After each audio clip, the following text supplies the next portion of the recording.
ચર્ચા તો એ પણ વાતની છે કે મોટા વ્યાજે તમે મોટી રકમ રાજકોટની એક પાર્ટીને આપેલી અને ઉઠી ગઈ, ભાગી ગયા, અથવા તો એમને ઉઠમણું કર્યું, એના કારણે તમારા ત્યાં કરોડો રૂપિયા સલવાયા અને એટલે જ તમે બાકીના થાપણદારોને રૂપિયા નથી આપી શકતા? ના ના ના, કોઈ ભાગી નથી ગયું. અહીંયા એકાએર 4-5 પેઢીઓ નબળી પડી હતી, બધાને બહુ મુશ્કેલીઓ આવ્યા.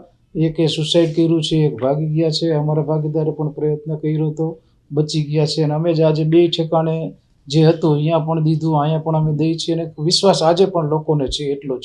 કોઈ લોકોને તમે સર્વે કરાવો તો કોઈ ખરાબ નહીં કહે. અમારી નીતિ આજે પણ સાચી છે. આજે પણ લોકોને અમે કહીએ છીએ કે અહીંયા હું આ જ છું ને અહીંયા અમે દઈએ છીએ ને મળી છીએ બધાને. રોજ આજે મારા કાર્યાલય હું સવારે 10 થી 1 હું બેઠો જોઉં છું અને બધા જ પાર્ટીના કાર્યક્રમો કરતો હોઉં છું.